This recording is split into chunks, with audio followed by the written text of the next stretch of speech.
Mesdames, respect, messieurs, salut, bienvenue à votre émission Droit aux citoyens. C'est une émission qui vous ouvre les portes de la citoyenneté active à travers la maîtrise de vos droits, à travers la maîtrise des droits et des obligations qui sont les vôtres. Droit aux citoyens est un forum qui ouvre ses portes pour que tous puissent dire nul n'est censé ignorer la loi, nul n'est censé ignorer ses droits et devoirs. Chacun en sait davantage sur ce que fait tous les uns et les autres. Dans ce domaine, nous parlons aujourd'hui du droit à l'orientation conseil et nous avons la chance d'avoir comme invité un conseiller d'orientation aguerri. Il s'agit de M. Emmanuel Siomnou qui est notre invité de cette édition. M. Emmanuel Siomnou, merci d'accepter d'être des nôtres pour que nous puissions parler de l'orientation conseil en termes de droits, obligations et devoirs. Tout le plaisir pour moi que d'être avec vous ici ce soir. Je voudrais commencer par dire que dans la société, l'un des reproches qui est fait à notre jeune en termes de formation, à notre pays en termes de capacité, c'est souvent le fait d'avoir des jeunes qui n'ont pas toujours été bien orientés, qui n'ont pas toujours été bien orientés lorsqu'on parle de notion d'emploi, ou des problèmes d'orientation conseil qui sont divergents ci et là. Et vous confirmez cet avis? Absolument. Je pense que dans notre société encore, et particulièrement dans nos lycées et nos universités, on retrouve encore des jeunes qui changent de série pour ceux qui sont au lycée et ceux qui changent complètement de filière à l'université pour n'avoir pas été bien renseignés en ce qui concerne les filières qu'ils choisissaient, le contenu même des enseignements de ces filières en relation avec leurs motivations, leurs intérêts et aptitudes, ce qui justifierait pour ma part la nécessité d'implémenter et de mieux prendre en compte les services d'orientation conseil dans ces justement pour étayer ce que je disais, j'allais prendre avec vous quelques exemples tout à fait anodins et pas toujours très précis. On voit parfois des jeunes qui à l'université viennent avec un bac A et qui veulent faire sciences économiques ou qui veulent faire des concours en médecine. On voit d'autres qui viennent se présenter plutôt avec un bac scientifique et qui disent qu'ils veulent à tout prix faire droit, législation, ainsi de suite. Ces cas sont récurrents et on ne peut pas, on peut multiplier à l'inconnu le nombre de ces jeunes, parfois qui au probatoire font le probatoire A cette année et lorsqu'ils loupent, ils vont changer d'établissement pour présenter le même probatoire, mais cette fois-ci solliciter réussir un probatoire scientifique C ou D. On voit la même chose à l'université, des gens qui font niveau 1 en droit et qui passent ou en sciences économiques parce qu'ils constatent qu'au bout de la première année, ils n'ont pas pu valider au moins les 30% des UV. On reprend le niveau 1 l'année prochaine, plutôt dans un autre département. Ça pose aussi le problème d'orientation dans tous ces types de difficultés. Absolument. Le choix d'une filière devrait se faire en prenant en compte, comme nous le disons tout à l'heure, ses motivations, ses capacités. Et si l'on ne prend pas en compte ces paramètres, il y a de fortes chances que le problème de réorientation se pose. Qu'on avance, on part d'un niveau 1 à un niveau 2 et par la suite on se rend compte qu'on ne comprend plus rien, qu'on est perdu et on change radicalement de filière. Et pour entrer dans le thème, avant d'évoquer les notions de droit, obligation et devoir, c'est quoi d'abord le conseil d'orientation, M. Emmanuel? Le conseiller d'orientation, c'est un expert qui tient conseil dans le but de permettre au client ou à l'élève, dans notre cas, à l'étudiant, si nous on veut, de la diriger dans un but favorable à la réalisation de ses objectifs. C'est aussi un expert pour avoir reçu une formation qui lui dote de compétences liées à la connaissance des universités et collèges, de l'environnement professionnel, de la société et du monde de l'entreprise. Voilà, et parlant à partir du conseil d'orientation, c'est que cette fonction, c'est l'orientation conseil. Si on devait conceptualiser l'orientation conseil, qu'est-ce qu'on mettrait dans ce conseil?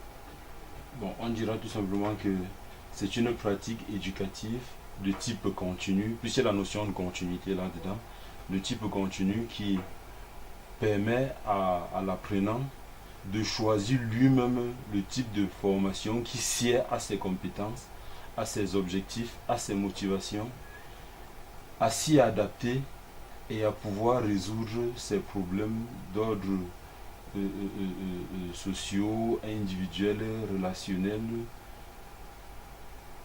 en relation avec les débouchés. Par ça, la finalité, on devrait avoir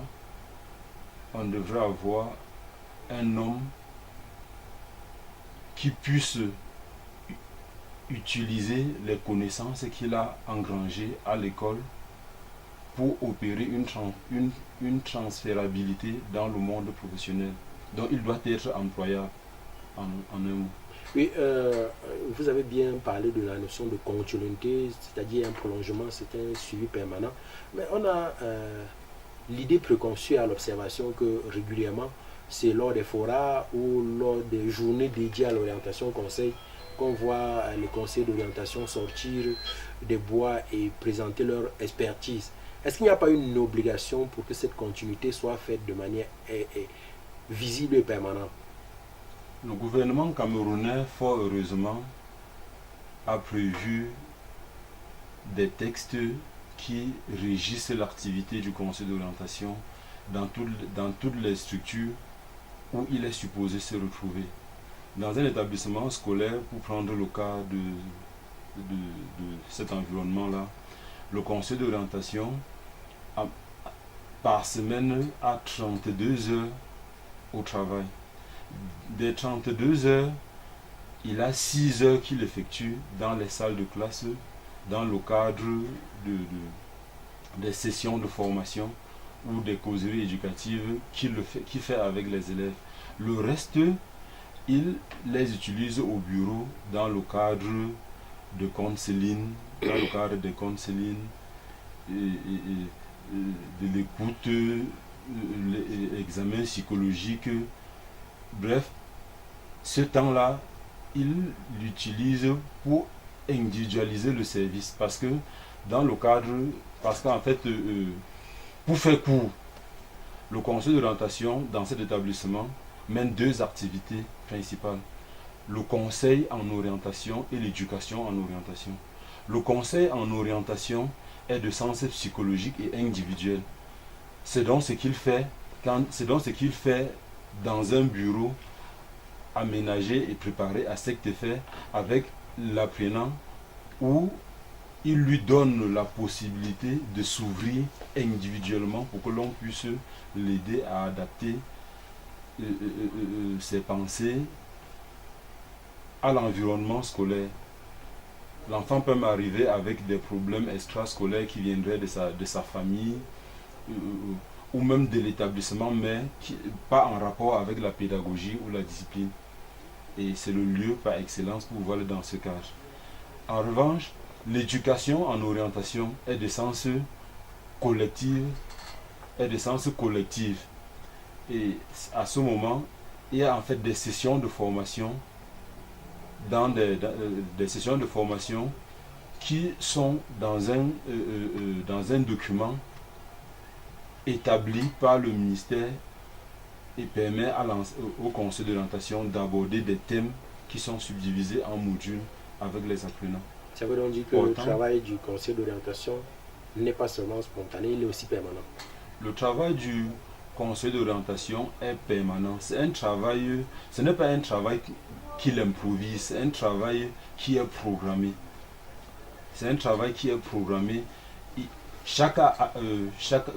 À chaque activité correspond un temps bien précis. D'accord. Vous avez là parlé des obligations en matière de travail, d'orientation, conseil.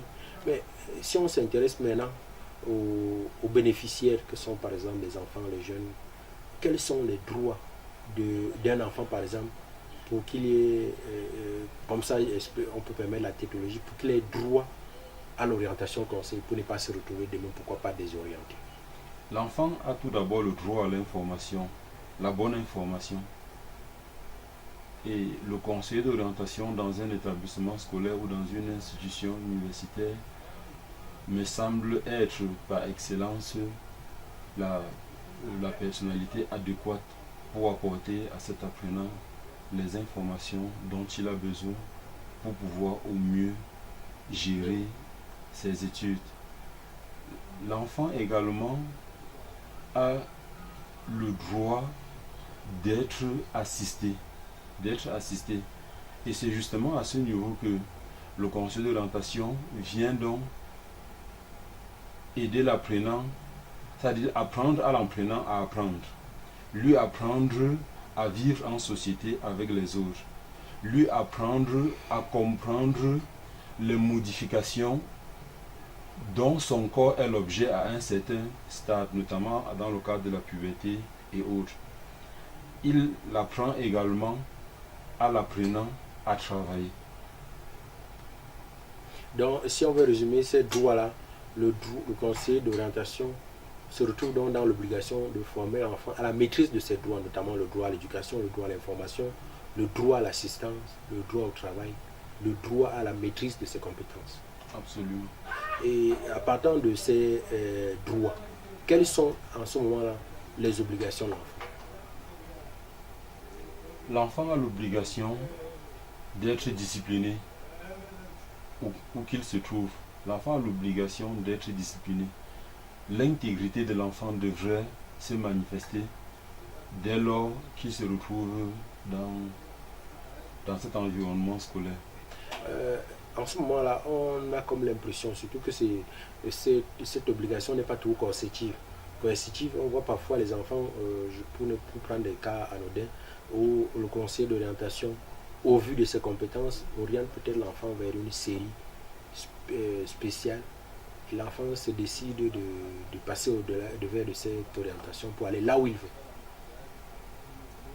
Bon, c'est bien de fois la faute aux parents. Parce que comme vous le disiez tout à l'heure, l'enfant a le devoir d'être discipliné. Il a le devoir d'apprendre ses leçons. Il se passe donc qu'en fin d'année, le travail d'accompagnement psychopédagogique que le conseiller d'orientation aurait effectué accompagnant l'enfant qu'il a régulièrement observé, parce que le conseil d'orientation dans un établissement doit suivre, ou alors le ratio c'est un conseil d'orientation pour 300 élèves. Et il y a un cahier, un registre individuel pour chaque enfant, dans lequel il note les différents modules qui lui permettent de définir l'enfant.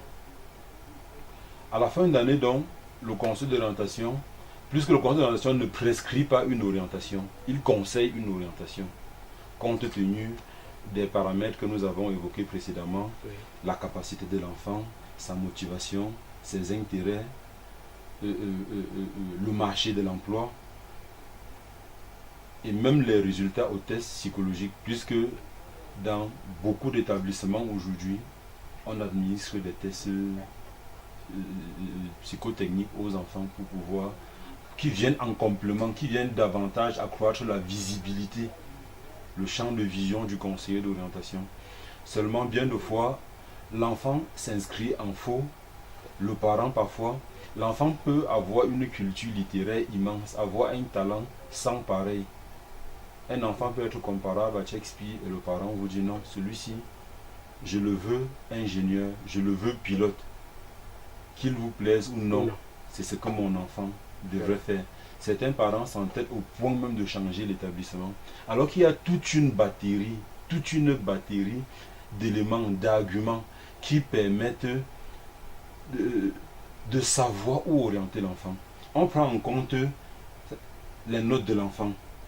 On prend en compte les résultats aux tests psychotechniques.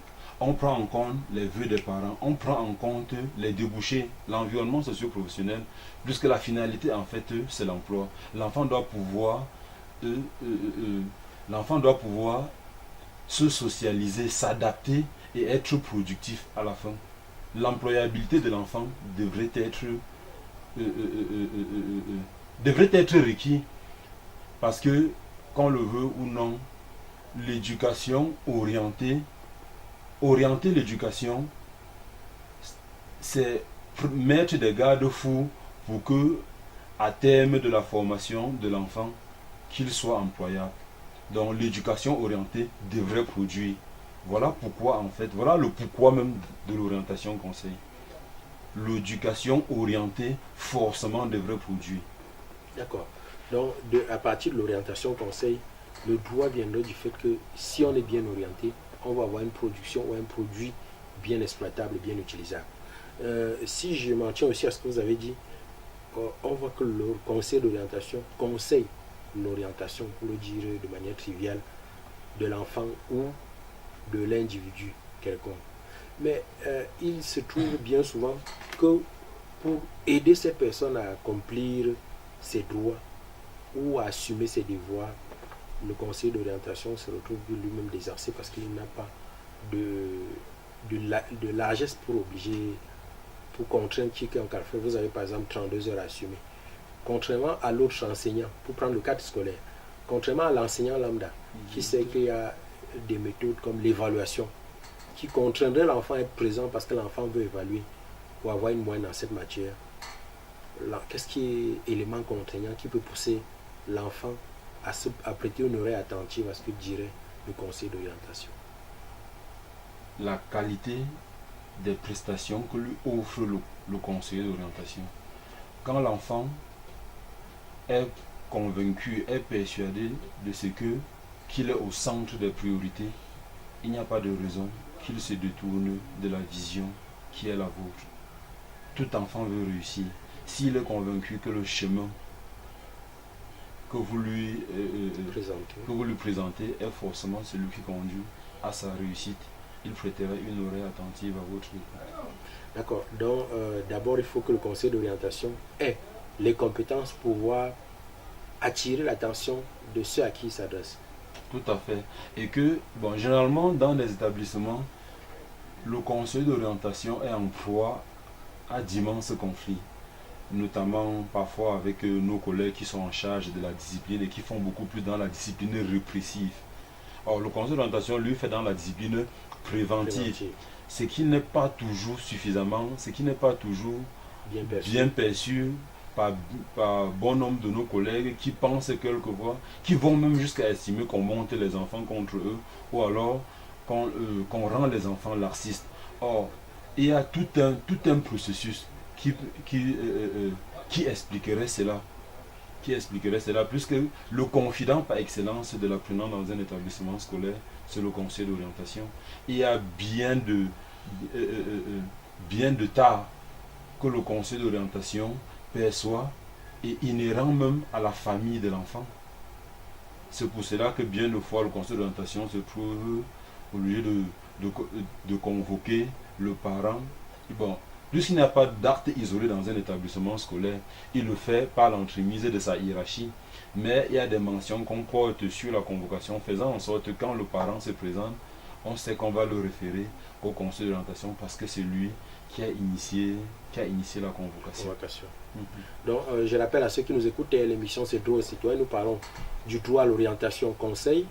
C'est par du fait que de plus en plus, les mauvaises désorientations ou les aboutissements qui ne sont pas toujours heureuses en termes de formation, en termes de prestations dans le secteur professionnel, dans sa généralité, découlent bien souvent du fait que ces jeunes ou ces produits finis-là n'ont pas été bien formés ou n'ont pas été bien orientés. À partir de l'orientation, on peut corriger tout cela. Nous avons donc voulu parler du droit à l'orientation conseil avec l'expertise d'un spécialiste en la matière. Pour lui, de la définition de l'orientation conseil, il faut maîtriser qu'il y a une obligation pour le conseil d'orientation à pouvoir assumer un quota d'un minimum de 32 heures, à pouvoir assumer son expertise à la formation ou au suivi de moins 300 élèves pour un conseil d'orientation dans la mesure du possible. C'est déjà cela. Et à partir de cette obligation qu'a le conseil d'orientation, il a aussi le droit de pouvoir bien mener à bien sa tâche et le faire pour suivre des élèves ou des enfants pour qu'ils soient mieux orientés pour devenir des bons produits finis. C'est cela la satisfaction ou bien l'objectif qui permet de juger si le travail a été bien fait. Il doit être jugé d'abord par le conseil d'orientation. Lui-même, vous nous direz s'il y a d'autres mesures pour juger cela.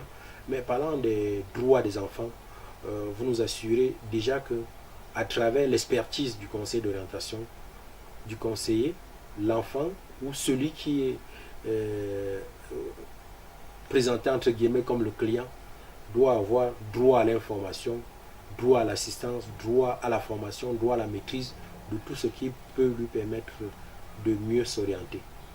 Et de ces éléments-là, il a aussi l'obligation de se soumettre au texte psychotechnique, de se soumettre à la critique de l'expert qui est en face de lui. Y a-t-il des éléments que vous allez ajouter sur ce bref résumé que je fais derrière de la première partie de ce que nous avons fait? Bon, déjà, je reviens sur ce que vous avez dit pour compléter. L'enfant, en principe, n'a pas, comment je vais dire, l'enfant devrait être soumis à un test psychotechnique. Oui. Plus, malheureusement, dans beaucoup de nos établissements, on n'en dispose pas, sinon pas assez de tests psychotechniques, parce que chaque test évalue une sphère particulière de la personnalité de l'individu. Or, il devrait être indiqué, il serait requis même d'ailleurs que tous les enfants qui quittent les niveaux paliers ou qui se trouvaient dans des examens, dans des classes d'examen, puissent être soumis au moins à deux tests. Des tests qui évaluent des compétences particulières liées à la série où l'enfant se retrouve et quelque part des tests de personnalité qui nous permettent de mieux apprécier les mobiles des choix de l'enfant. Oui, mais je voudrais aussi, dans cette notion de droit, faire une observation et à vous de me corriger si je me trompe. On a comme l'impression que souvent, dans les établissements ou dans le milieu, on se dit que le rôle ou la fonction du conseil d'orientation est secondaire ou on la dévalue dans la consistance. À vous de me corriger si je me trompe. Bon, certains chefs d'établissement se prêtent à ce jeu, mais dans d'autres établissements, ce n'est pas le cas. Il y a des chefs d'établissement qui prennent pratiquement des conseils d'orientation comme vacataires. Ils n'ont pas de conseil d'orientation, mais ils s'en vont chercher des conseillers d'orientation qu'ils prennent comme vacataires et qu'ils payent effectivement des heures qu'ils effectuent dans le cadre des vacations. Ils sont convaincus de ce que l'orientation conseil, en fait, toute éducation de qualité devrait en principe reposer sur 3 piliers: l'administration, l'orientation conseil et la pédagogie. Quand vous écartez un de ces piliers, imaginez un produit qu'on est en train de fabriquer dans un laboratoire, et sachant déjà que le produit n'a pas toutes les caractéristiques que le marché recherche, mais on le produit tout de même. C'est un produit qui va connaître la mévente et forcément va appauvrir l'entreprise. L'entreprise ici, c'est qui? C'est l'État du Cameroun. L'État du Cameroun qui a investi de très gros moyens pour la formation des fils et des filles de cette nation. C'est un crime que d'empêcher aux enfants l'assistance d'un conseiller d'orientation. Ce que fait l'orientation, ce que fait le conseil d'orientation dans la réussite d'un enfant est inséparable à l'intégrité de l'enfant. Sans celui-là, la formation de l'enfant est incomplète. Il n'est pas seulement question d'aller dispenser des enseignements. Bref, il y a un volet qualitatif, et un volet quantitatif et un volet quantitatif qui ne peut mieux s'apprécier que si on associe tous les experts en charge de l'éducation, donc de la réussite de l'enfant. D'accord. Partant de là, puisque vous avez dit c'est un crime, je répercute vos propos là, vous avez dit c'est un crime de ne pas permettre à l'enfant d'être bien formé, bien orienté par le conseil d'orientation. Comment non améliorer la situation actuelle pour permettre au maximum d'enfants d'être bien orientés, d'être bien conseillés pour qu'ils en finissent, pour qu'au bout de leur formation, du processus, ils en sortent comme des produits bien achevés? Sans vous couper, je voudrais d'abord revenir sur un fait. Oui. Vous savez que les conventions internationales, dès lors qu'elles sont ratifiées, s'imposent à nous comme des lois. Et priment même sur des lois, oui, et priment même sur... Non, elles ont la même valeur avec le nouveau code pénal. Elles ont la même valeur avec le nouveau code pénal. Lois, oui. Merci. Du coup, nous avons signé des conventions avec l'UNESCO garantissant à l'enfant l'information. Justement. Nul n'a le droit d'empêcher à l'enfant d'avoir l'information. L'école, c'est le lieu par excellence de l'épanouissement de l'enfant. Vous ne pouvez pas cacher la vérité à l'enfant et estimer être en train de lui permettre de s'épanouir. Parce que, comme disait l'autre, chaque fois que plusieurs pôles gravitent autour d'un fait, chaque pôle n'est que l'issue qui permet de voir une partie de la vérité. Si on veut la vérité dans son intégralité, dans sa totalité, il vaut mieux concilier tous les pôles qui s'y greffent autour pour pouvoir avoir une clairvoyance avérée. D'accord, donc il faut, pour améliorer la situation, intégrer tous les pôles. Il faut intégrer tous les pôles. Tous les professionnels en charge de l'éducation devraient être intégrés. Et là, on aura des enfants bien formés au bout du processus. On devrait avoir des enfants bien formés. Pourquoi devrait y a-t-il encore On devrait avoir bien... Parce qu'il y a des biais. N'est-ce pas une science exacte, le conseil d'orientation? Le conseil d'orientation n'est pas un devin. Le conseil d'orientation n'est pas un devin. Il n'est non plus un oracle. C'est un expert, comme on l'a dit. C'est un expert, comme on l'a dit, qui a reçu une formation qui lui dote de connaissances liées à la connaissance de l'individu, de l'environnement scolaire, des universités, de la société et du monde de l'emploi. Ça ne fait pas de lui un Dieu. Ça ne fait pas de lui un Dieu. Il travaille. Quand vous allez rencontrer un médecin, l'obligation qu'il a, c'est l'obligation de moyens, ce n'est pas l'obligation de résultat. Oui. Il ne serait condamné que si à la fin on se rend compte que le patient a été négligé. Il n'a pas donné le meilleur de lui-même. Tout à fait. D'accord, donc il faut qu'on permette au conseil d'orientation de donner le meilleur d'eux-mêmes pour orienter les produits, pour qu'ils aient la meilleure formation dans le meilleur domaine où ils pourront être le mieux utiles à leur pays. C'est comme ça qu'on peut le résumer? Absolument. Ou vous pouvez le résumer en vos termes, dans le jargon propre à votre science pour que ceux qui devraient mieux connaître ce droit à l'orientation conseil en soient mieux imprégnés. Non, vous le dites si bien. Quand vous nous faites comprendre que le conseiller d'orientation est là pour permettre à l'apprenant d'être un entrepreneur de sa vie et un gagnant dans la voie qu'il aurait librement choisie. Je crois que vous résumez de fort belle le métier du conseiller d'orientation. Oui. C'est vrai, il y a des frustrations inhérentes même au texte. Puisqu'il y a des droits, je vais dire, des droits que les conseils d'orientation ne bénéficient pas. Pourtant, ils font ce travail. L'enseignant a par exemple la prime d'évaluation. Oui.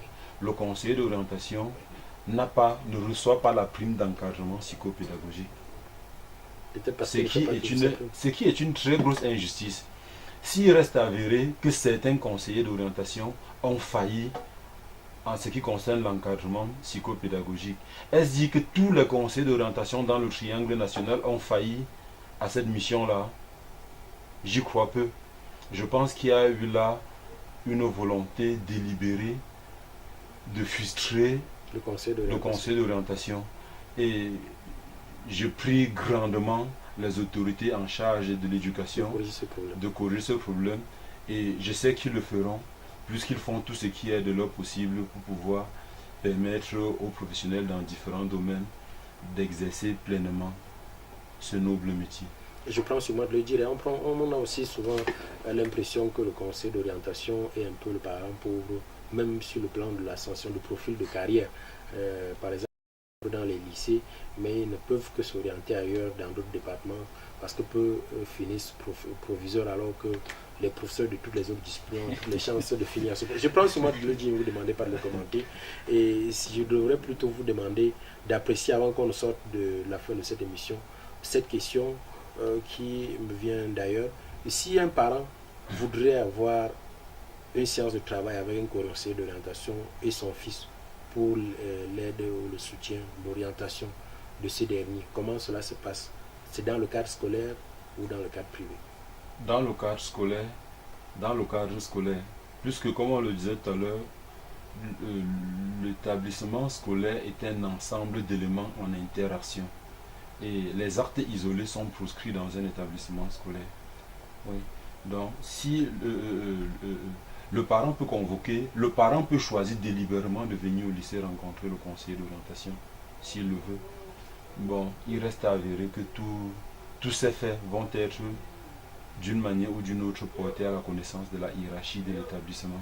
Parce que, à la fin, ne perdons pas de vue que le proviseur est celui-là qui est garant de tout dans l'établissement et répond de tout. Quand on doit rencontrer, interroger quelqu'un, c'est d'abord lui qu'on rencontre. Maintenant, quand vous me dites que le conseil d'orientation est peut-être frustré parce qu'il ne peut pas être proviseur, il ne peut pas. Non, mais c'est faux. C'est d'abord une vocation qu'il exprime. C'est d'abord une vocation qu'il exprime. Et c'est même fort de cela qu'il est toujours en train de dire, de rappeler à ses collègues en charge de la discipline répressive que nous avons le devoir d'être bon, d'être, je vais dire d'être bon, d'être juste, d'être rigoureux avec les enfants, mais pas méchant. Pas méchant. Parce qu'en fait, quand une punition est de nature à ne plus permettre à l'enfant de se retrouver dans le pourquoi il est présent, il y a problème. Toute punition, entre guillemets, devrait avoir un but correctif. Un but correctif. Sinon, elle cesse d'être une punition. Ça va plutôt ressembler à la menace. Ce qui est proscrit. Et dans ce ordre d'idées, bon, il va de soi que quand un conseil d'orientation accomplit dûment les tâches qui lui sont assignées, il y a même une certaine fierté personnelle liée à l'accomplissement de sa mission. Et ce rôle, c'est un rôle noble, comme je vous le disais tantôt. C'est un peu celui-là qui vient éliminer les barrières. Il permet au fils du pauvre, au fils du riche, d'aspirer aux mêmes causes que le fils du pauvre assis sur un même banc que le fils du riche. Élimine tous ces préjugés, qu'ils prétendent tous à des carrières de médecins, d'ingénieurs, de ministres, de présidents de la République, de fonctionnaires internationaux. Donc, il est là pour me résumer. Il s'emploie pour me résumer à créer une mobilité sociale, à créer des mobilités sociales et non pas à reproduire les inégalités sociales. Donc son travail élimine les inégalités sociales et crée plutôt des chemins qui permettent une mobilité sociale. Quand l'orientation conseil est bien faite, tout le monde peut aspirer à de très hauts niveaux. L'enfant croit en lui, il croit en son potentiel, il sait qu'il va arriver. Je vais prendre pour sortir une hypothèse dans un raisonnement par l'absurde. J'ai un enfant qui, sur les conseils d'un conseil d'orientation, va faire la seconde C et je m'aperçois qu'il a 2 sur 20 en maths et disons 8 sur 20 en sciences naturelles. Je viens voir le conseil d'orientation pour savoir ce qui ne va pas, ou l'enfant vient voir le conseil d'orientation. J'ai dit cas d'hypothèse dans un raisonnement par l'absurde. L'enfant peut venir de lui-même. Le parent peut arriver, ce qui est son droit le plus absolu, parce que le parent ne doit pas être coupé de l'éducation de son enfant. Il est même judicieux qu'un parent responsable établit une périodicité qui lui permette d'aller dans l'établissement de son enfant, s'acquérir de ce qui se passe là-bas, savoir comment se comporte son enfant. C'est vrai qu'il peut être convoqué pour un problème de discipline ou pour un problème d'ordre psychologique lié à son enfant. Bon, maintenant quand un enfant est orienté dans une filière et que le parent voudrait connaître le pourquoi, c'est son droit le plus absolu, il reviendrait tout simplement au conseil d'orientation qui forcément participe à toutes les instances de l'établissement parce que déjà d'office membre de l'administration, de bien vouloir lui expliquer les mobiles qui auraient expliqué le conseil d'orientation à son enfant et non pas la prescription. Merci. Je crois que c'est là que nous allons mettre un terme à cette émission de droit aux citoyens où nous avons parlé du droit à l'orientation conseil pour le client lambda ou pour les enfants. Nous avons beaucoup plus insisté pour les enfants, obligations nécessaires pour commencer cette orientation dès la base. L'occasion pour nous de vous remercier, de vous être prêté à ce jeu intellectuel et qu'on a l'impression de croire beaucoup plus juridique, mais que nous le voulons plus citoyen.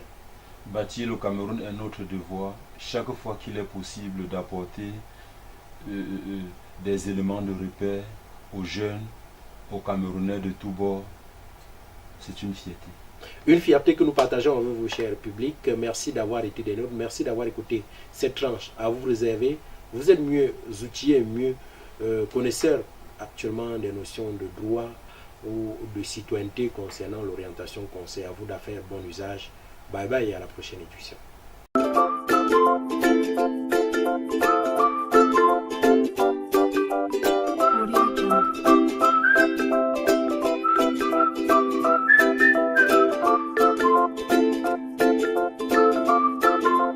Audio Jungle.